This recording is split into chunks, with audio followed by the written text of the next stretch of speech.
Welcome to Writer Pants on Fire, where authors talk about things that never happened to people who don't exist. We also cover craft, the agent hunt, query trenches, publishing industry, marketing, and more.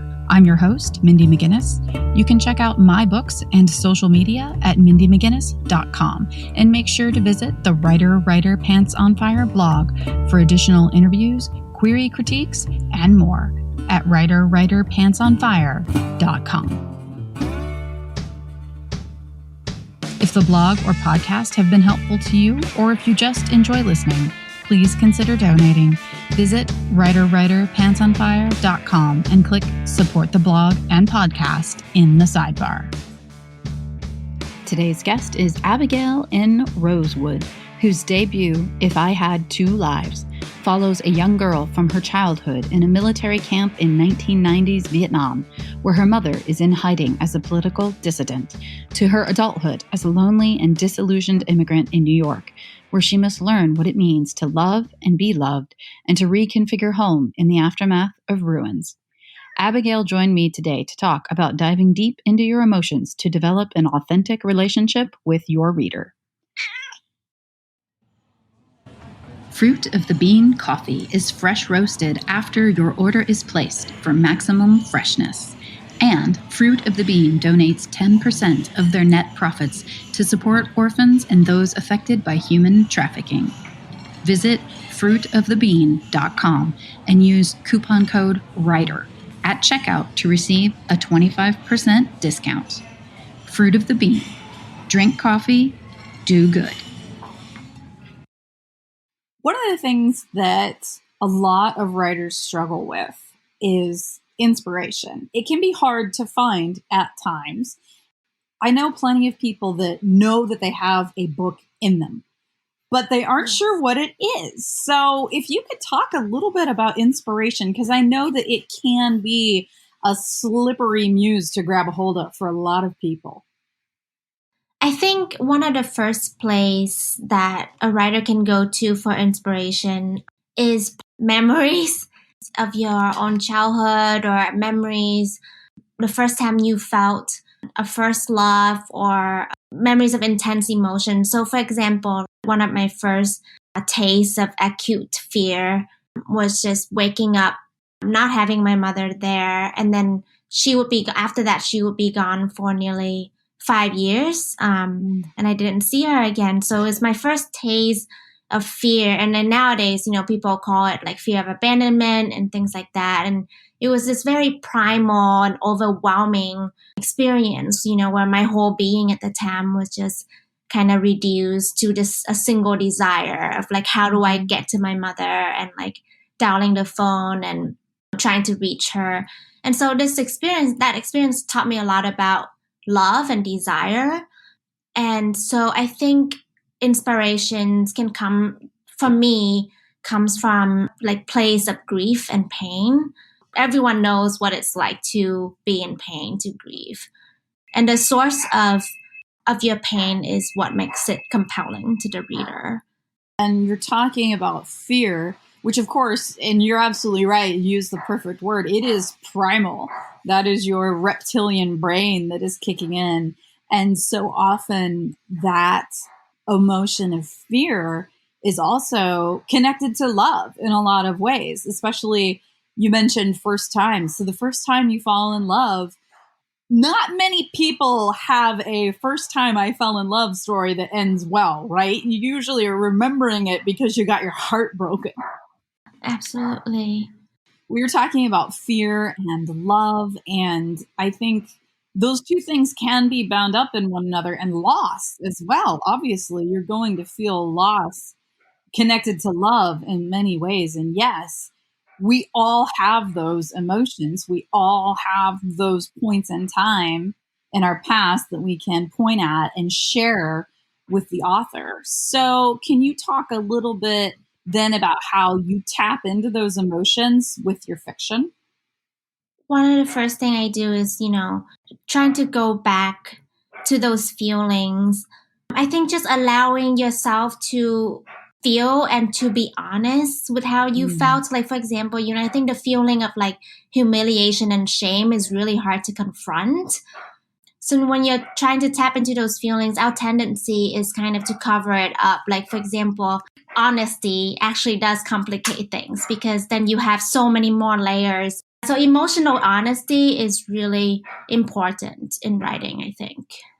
Absolutely. And honest self-reflection isn't something that you get very often. A lot of people, and readers especially, I think it's interesting talking about these first emotions of fear and also love and loss, taking those moments and also allowing for some healthy self-reflection that might not always be flattering.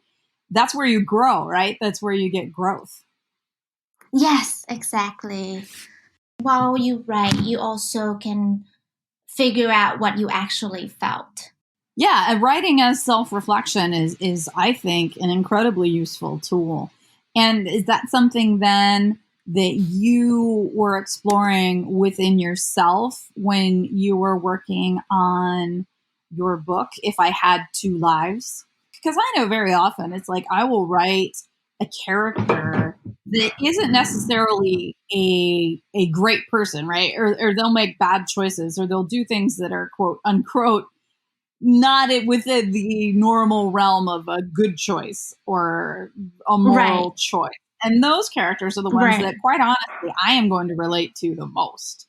Are you taking those deep dives into your internal self when you're writing, when you're reflecting on things? Did it come from that place within yourself, or did you find as you began writing that it was speaking to you perhaps in ways that you weren't anticipating being so personal? I think it's both, like I didn't anticipate where the story leads me, but I also started to see like why something would have come out a certain way. I think it's always very personal, but also it's a way to kind of ask like, what if, what else? And it's a way to invent the answer for myself and to give myself certain emotional conclusions. Because If I Had Two Lives is a fiction novel. And so it's always about emotional accuracy. And so, for example, like if I'm trying to capture that feeling of isolation and of loneliness, so I try to find ways to kind of reflect that. So the landscape would be more desolate, or usually the character is like alone in a room and the focus is in the details of the room. Just trying to find a way to pin down those more complex feelings. What other places do you use to look at for inspiration other than memories? I read a lot of books. So I think other authors always inspire me. You always end up writing what you read too. So, I think being aware of like, what genre do you love to read? Who are your favorite authors? And usually you're an accumulation, like your own writing is an accumulation of all the things that you have read and loved. Reading is very much, it's why I'm a writer. Yes, exactly. Me too. Yeah, it's because there was a reader first. I think that's the difference between somebody who just says that they want to write and then somebody who actually is a writer is the reading, because somebody who is a writer just reads all the time. It's very important. So that's where I get my inspiration. I love art house films. They're a little bit different than, the more blockbuster like Hollywood movies. So I try to seek out really strange films that like nobody ever seen. And those can be more surprising plot-wise and imagery and feeling. So yeah, I tend to watch like art house films for inspirations as well. I actually have a section on my website that I put up like all my favorite films. Autumn Sonata by Ingmar Bergman. Okay, yeah. Yeah, it's a very old, it's 1978 film. So he's obviously more well-known. But that film is almost completely dialogue driven. So it's very good for writers. And I watch it with the subtitle on so that I can read I watch all films with subtitles on so that I can read like how the actual writing is written. That is a great tip, actually. I know a lot of writers that do that. They watch with subtitles on. Yeah, because you're interacting with it in a different way then it's not all audio input. You're also reading the words, and it actually engages your brain in a different way. Yes. I think that's fascinating. Yes. Yeah, I think it's a really good way to learn about writing as well. Coming up, 3 things you need to know before you begin writing. With the same jolt of inspiration that Big Magic offered to creatives, combined with the actionable steps of international bestseller The Artist's Way, author Andrea Hanna's new creativity guidebook is a groundbreaking revelation. A Map for Wild Hearts, How to Make Art Even When You're Lost, is part essay, part research-backed philosophy, part interactive guidebook, and all heart. Pre-order A Map for Wild Hearts today and create with less friction. Learn more at AndreaHanna.com. So, If I Had Two Lives is your debut novel, and you are here to talk to my audience, which is mostly comprised of aspiring writers, about 3 things you need to know before writing a novel. So I'm sure that they would love to hear. Knowing which genre your work might belong.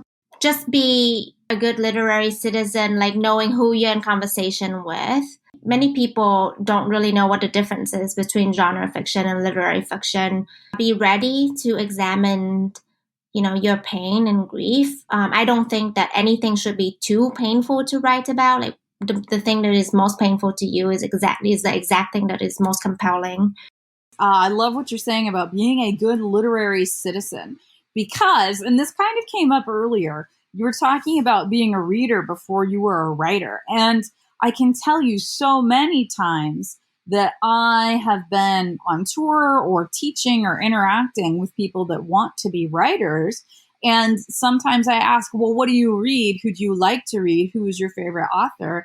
And these people that are presenting themselves as aspiring writers are like, oh, I don't read that much.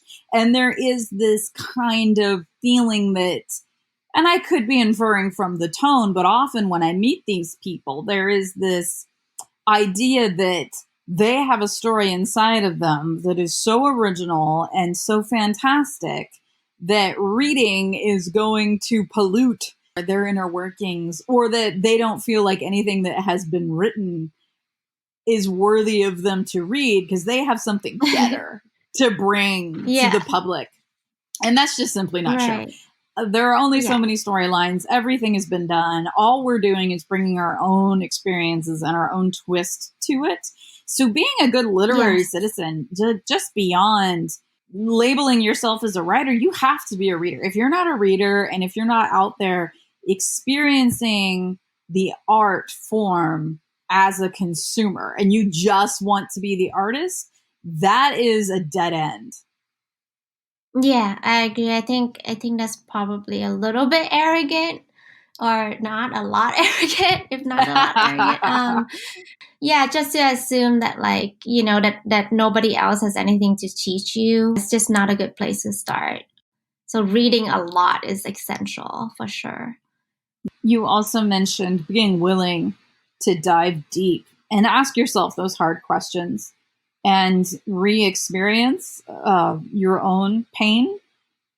That is very, very apt and very true. If you want to touch someone, like if you want to reach out and ask this stranger, someone you'll never meet, to read your words and make themselves vulnerable to you emotionally, to allow you to touch them and make them feel pain and make them feel grief or loss or happiness, all of these things. But you also have to be opening yourself up and putting your pain, your loss, also your happiness and your redemption, if those are part of your story, into it. You have to have that personal touch in there. You don't necessarily have to be telling them about your life. It's not a biography, but You're putting your own pain in there for them to access. Yes, exactly. I mean, it's, the book is like, it's a relationship between you and a reader. To me, I feel like it's a lot like, how friendships, the bonds in friendship become stronger because you have been willing to become vulnerable, to risk something. So taking risk in writing is important. You are taking a risk of looking foolish or of looking weak or of coming off like a psychopath or any of those things, you're risking a lot of judgment. Those things in order to be a good friend or to make friendships. And I think it's the same in writing because it's your conversation with the reader. Yeah, absolutely. It's a conversation and it's a relationship. You are asking them to emotionally engage with you. And so you have to give them something. If you don't, then you're withholding within the relationship. I can particularly relate to the fear of having someone think that perhaps you might be a psychopath. In my own writing. Yeah, for sure. I mean, it's a concern, but I'm honest in my books. I put it all out there. And if people are scared to meet me, that's perfectly fine.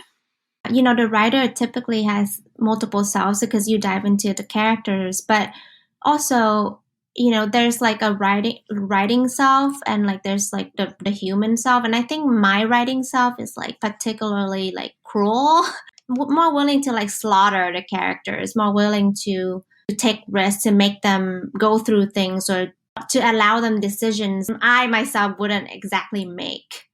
Personally, I've had the question put to me so many times, is it difficult for you to hurt your characters? Is it hard for you to put them through all these things you put them through? And the answer is no, because suffering is interesting. I mean, suffering, no one wants to read a book where everything's fine and no one ever has anything bad happen to them. That's not a plot.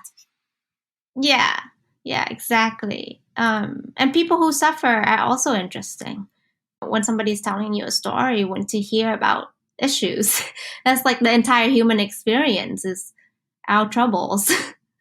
Absolutely, our troubles. That's the best way to put it, because it's why dystopian was so big like 10 years ago, and utopias aren't, because nothing interesting happens in a utopia. Who would want to read about characters that have had everything in their life figured out and is just a total Zen master? Like that's well, then that's a nonfiction.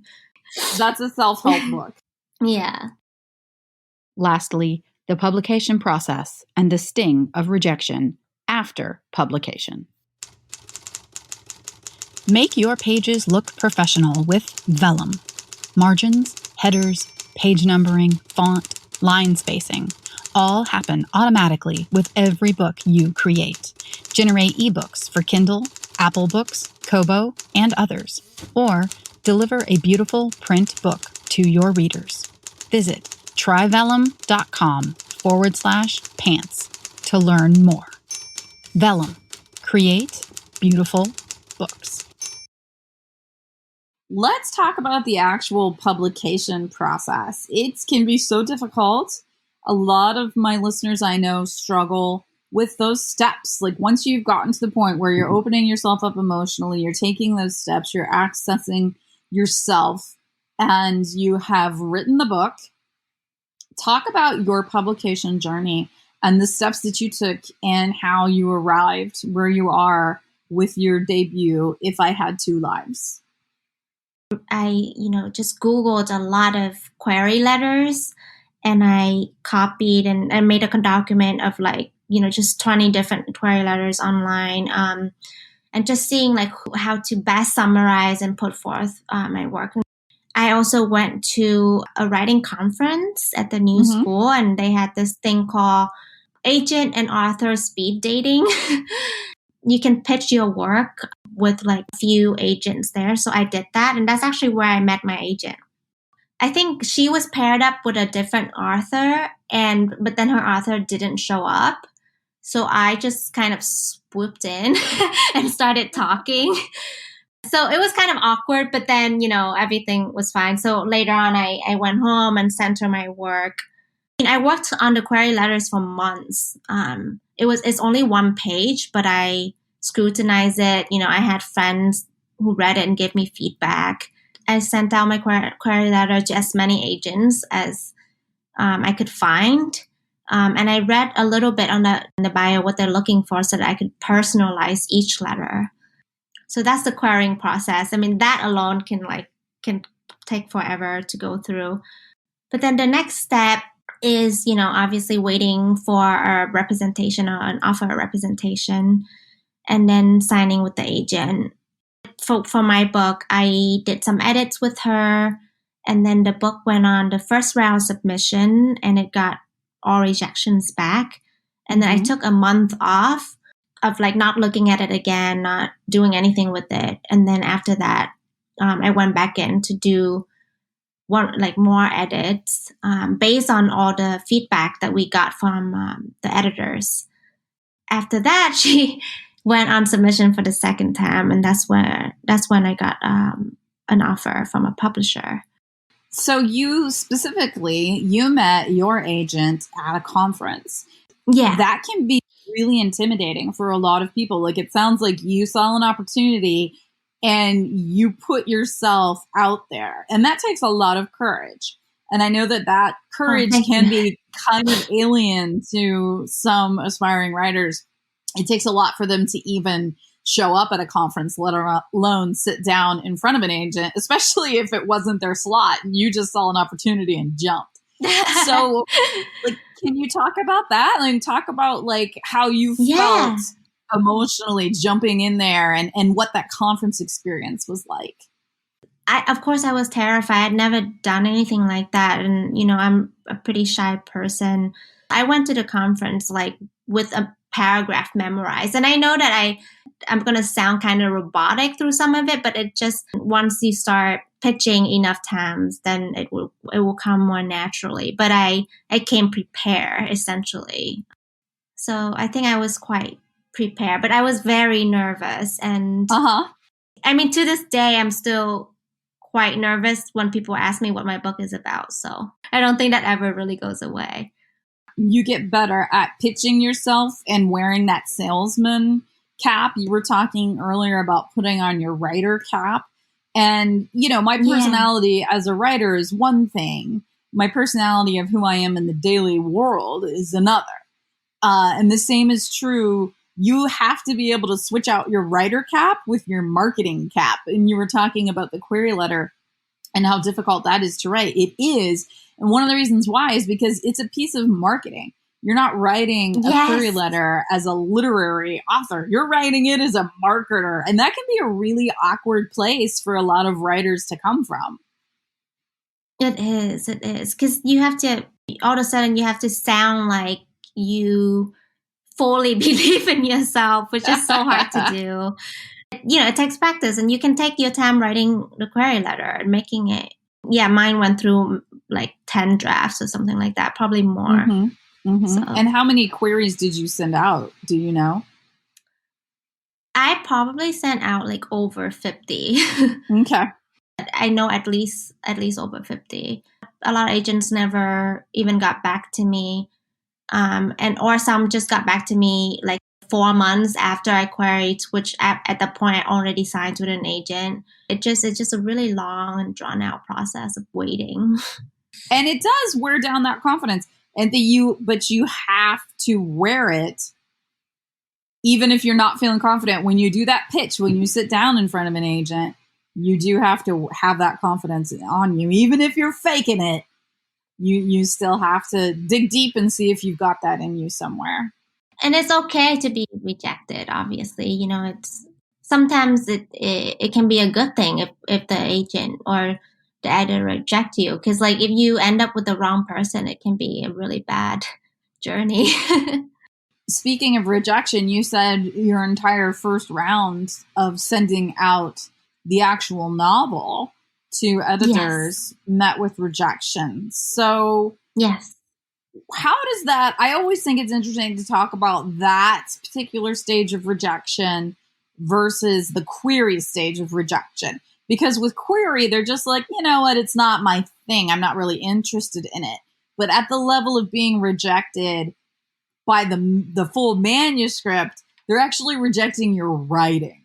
If you could talk a little bit about that, just that experience of rejection of the actual book, I think it's super helpful for people that have experienced that to see that you know, it only takes one yes. It was nauseating. Obviously, it was my first book.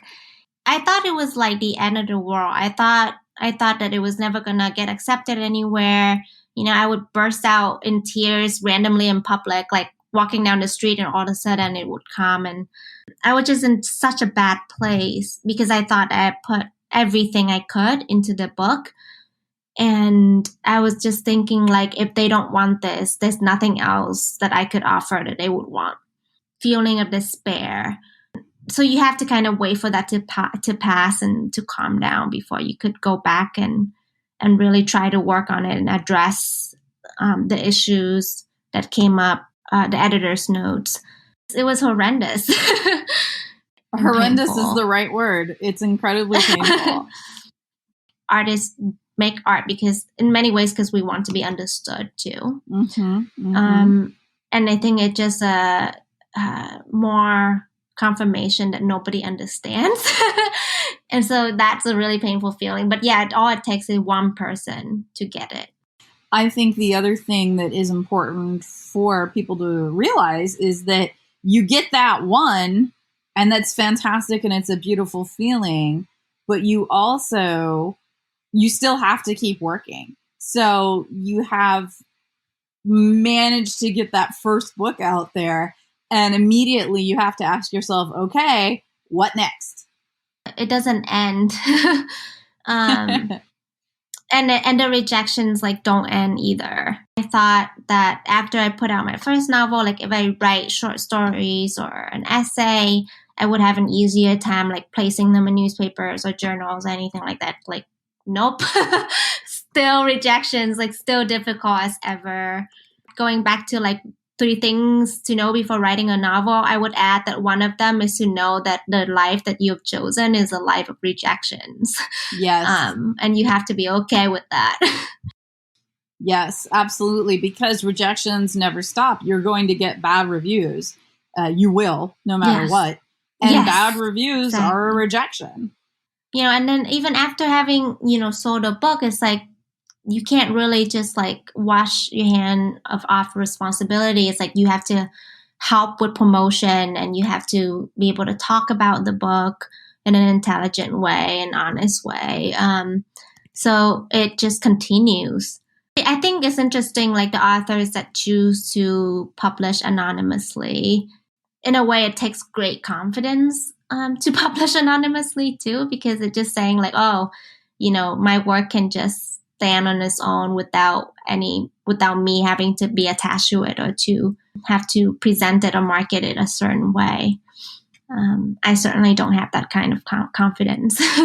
So I feel I have to do everything I can for the book to succeed.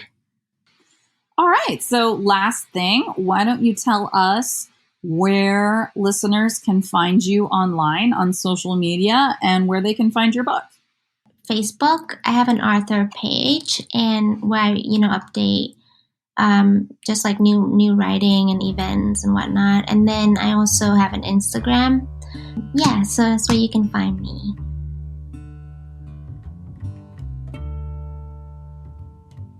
Writer, Pants on Fire is produced by Mindy McGinnis.